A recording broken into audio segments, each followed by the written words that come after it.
Welcome to the Chasing Ebenezer show. This is a show where we talk about stuff, play you some music, and encourage you to be creative. This season, we are exploring the art of being human. We want to say thank you to our patrons who support us each month. If you want to know more about that, visit us on patreon.com/Chasing Ebenezer. For more information about our musical endeavors, visit chasingebenezer.com. We hope you enjoy the show.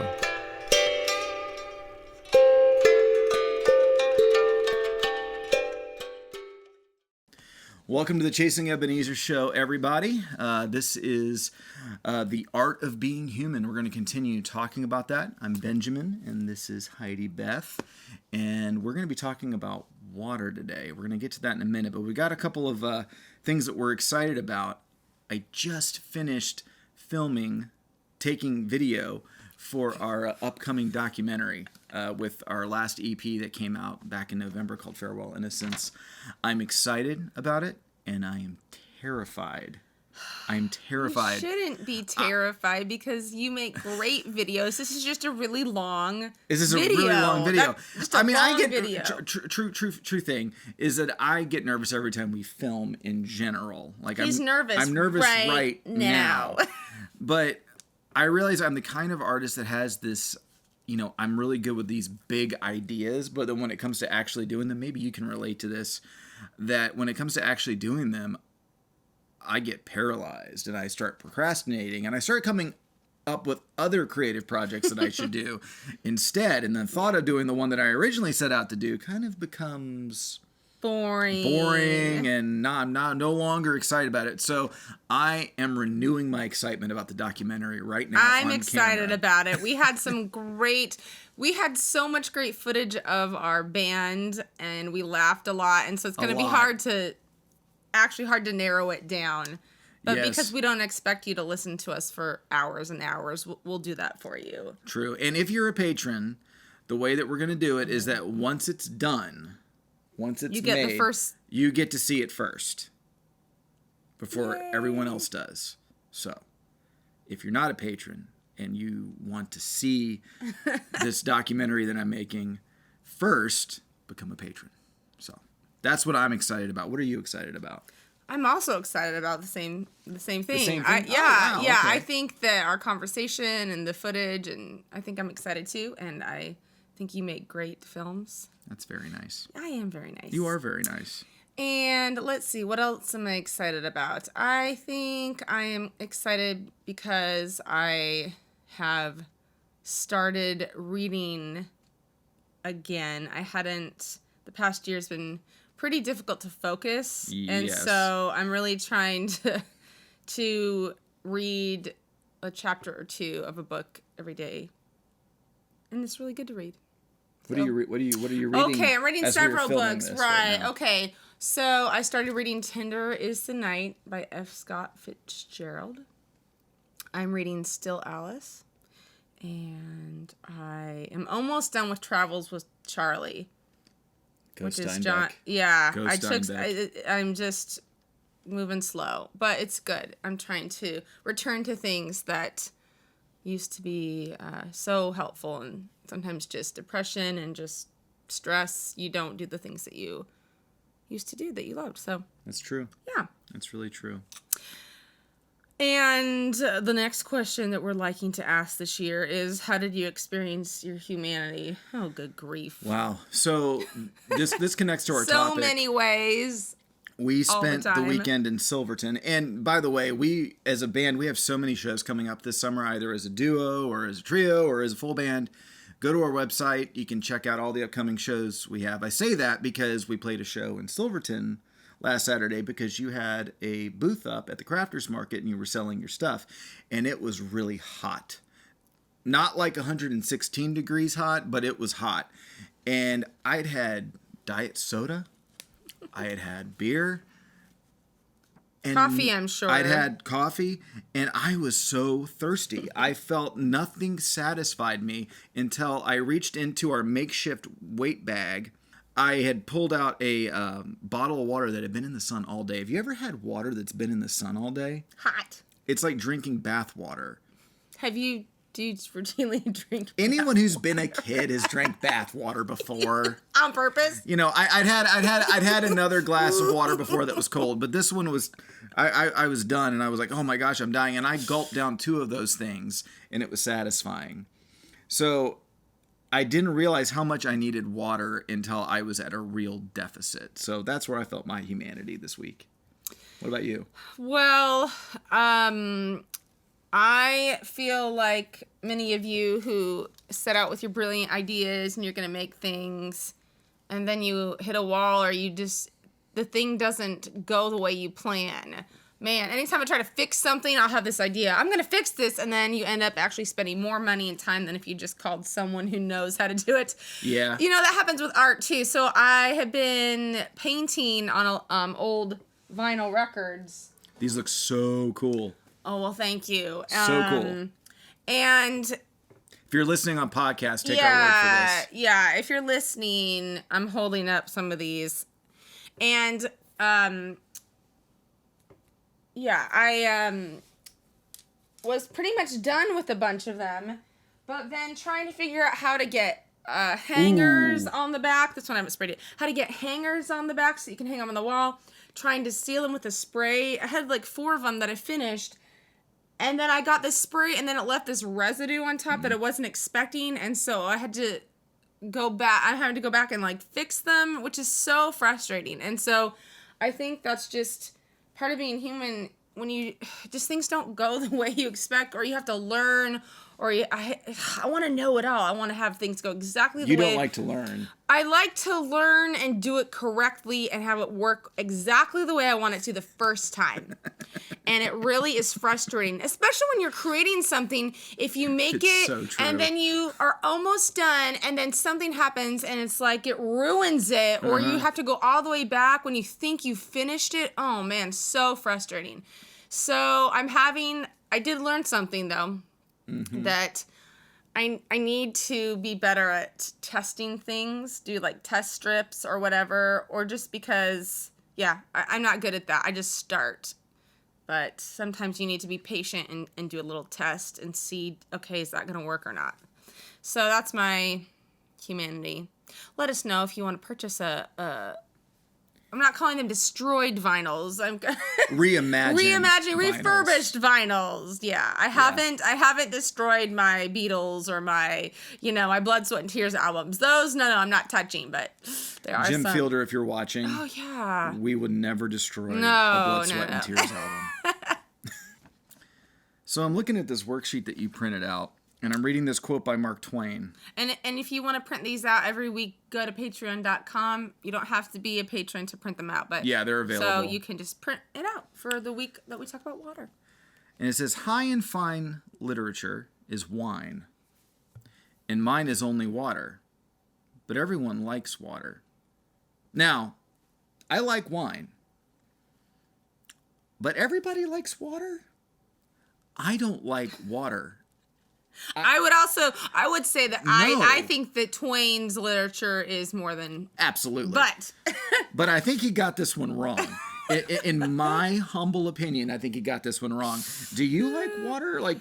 Not really. No. And it's so silly, but it tastes like water. So I don't tend to enjoy it. It tastes like water. If you put berries or something in it, then I tend to like it. If you carbonate it, I like it. But when you are like me and you have probably consumed more Diet Coke, Diet Pepsi, whatever, than any one person should ever consume, is true. Then it's hard to drink water because it seems so boring.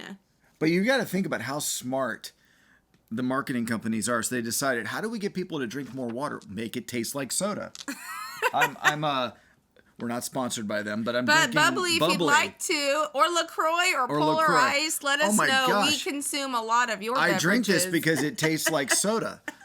It tastes like strawberry soda. I mean, here's what I'll say. There is something about that aspartame, saccharin, whatever, dopamine release that you guys know this, that I have a chronic addiction to diet soda. So I don't get the dopamine release, but. So if you're ever at our house and you bring soda and you don't want to lose all your soda, hide it somewhere in the house. Hide it from me. Just, that's my advice. So, yeah, why do we have such a hard time with this? Because water is good for you. I mean, doctors unanimously agree on this point. It's not like coffee where it changes every week. They agree that water is good for you. Why is it that we don't like to drink it until we're dying? I don't know the answer to that.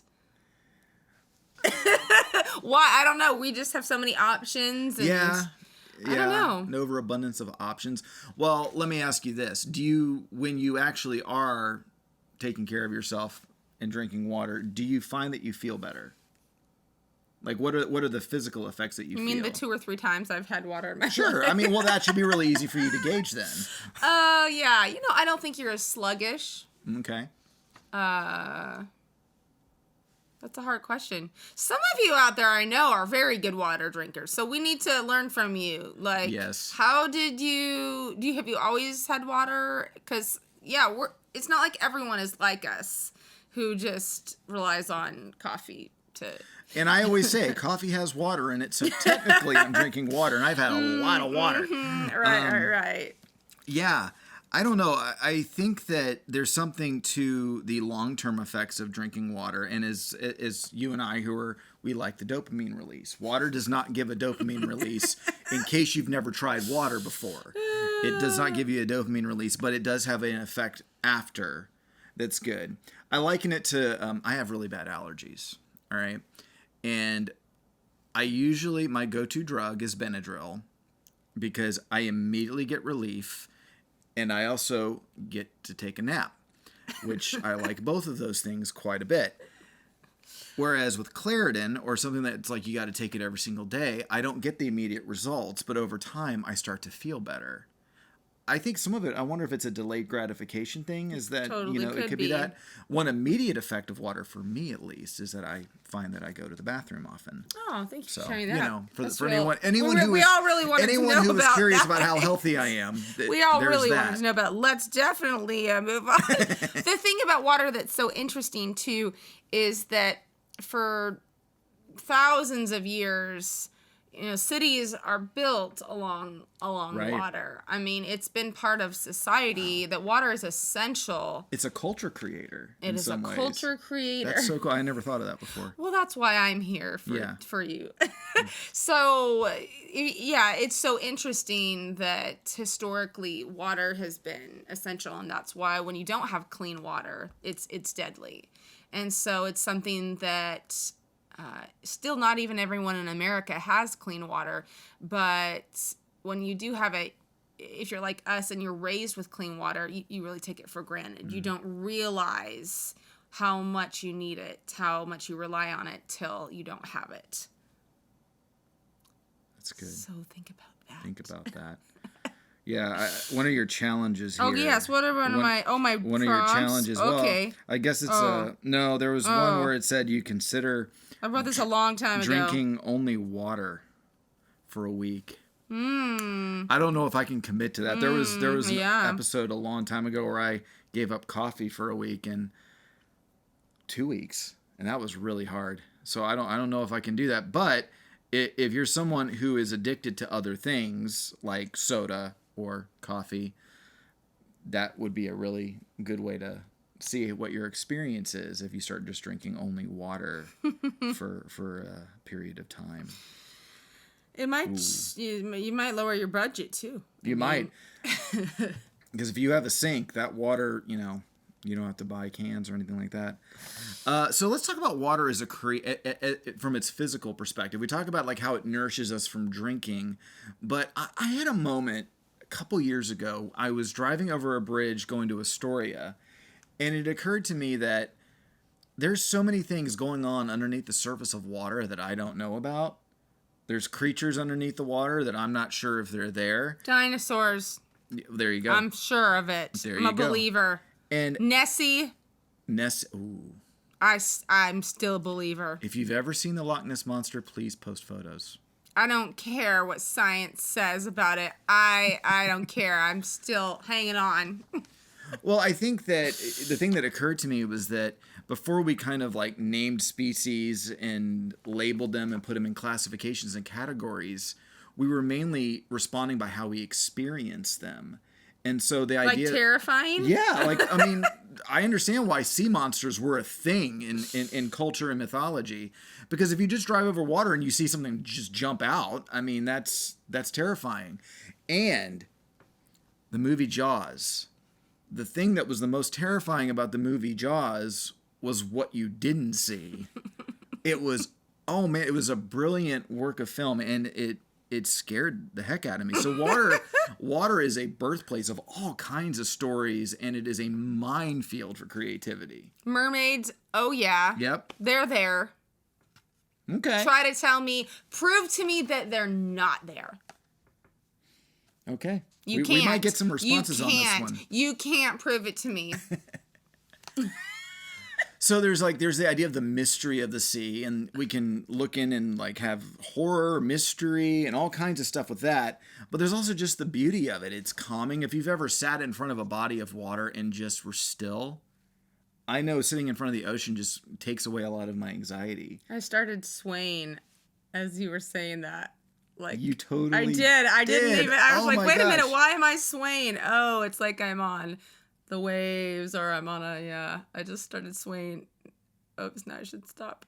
If you get seasick on this show, I was actually starting to feel dizzy for a minute. That's funny. Oh, that's so crazy. So yeah. So think about a body of water that you're around that you can just go sit in front of and just be in, and just imagine kind of what comes to mind as you're doing that. So we're gonna give you some prompts here in a minute.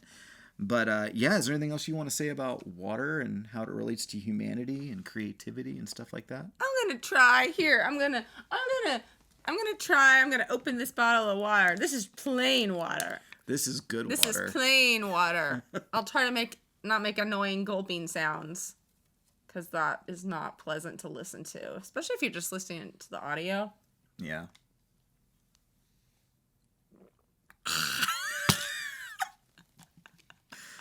I lied. Did it change your life? I'm pretty sure I got that. Hey, it tastes like water. It tastes like water. I you know what? Here, I will say, and this is just how spoiled I am. For some reason, if I drink it out of a bottle and do that, I drink it more. Now, I recognize that I'm destroying the environment every time I do that. So we got to start with baby steps here. Yep. So this is true. So what are our prompts?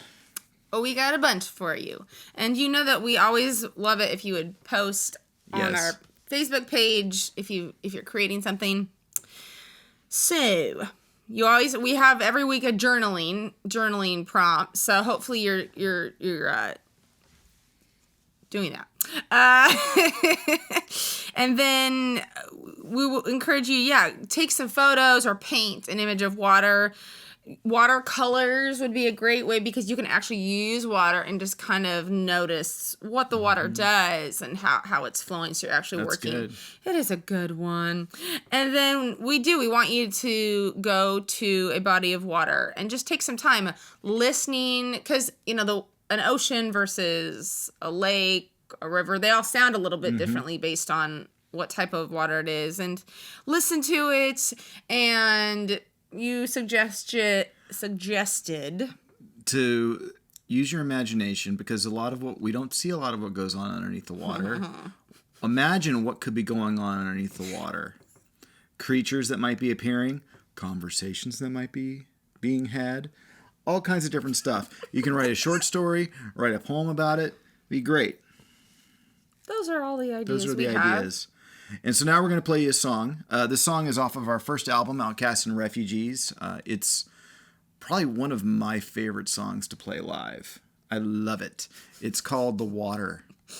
It's good that you love your song. It's good that you love your songs. I don't really like this song, but I'm going to play it for you anyway. No, I love this song, and we're going to play it for you, and we hope you enjoy. And we will see you next week.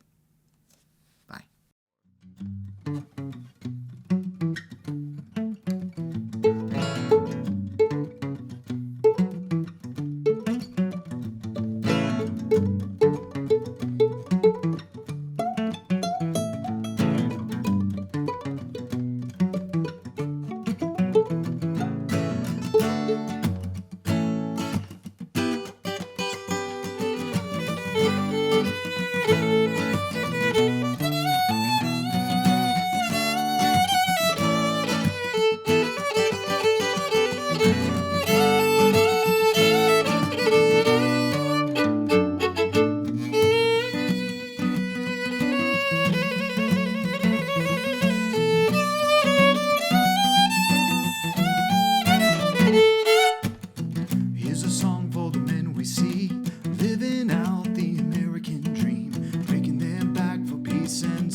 cash, that's all she wrote. Begging for a bailout from the lender's hand. So you see, oh, come and drink from the water. Oh, come and drink for free. The streams that flow are priceless. They're what you really need to wash away the greed.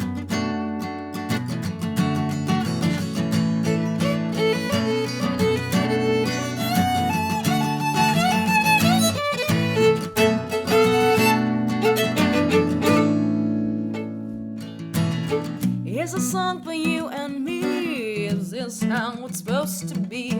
Could it be harmony to change? Physical death, a natural birth, bleeding our souls to work the earth. Could it be the snake bite running through our veins?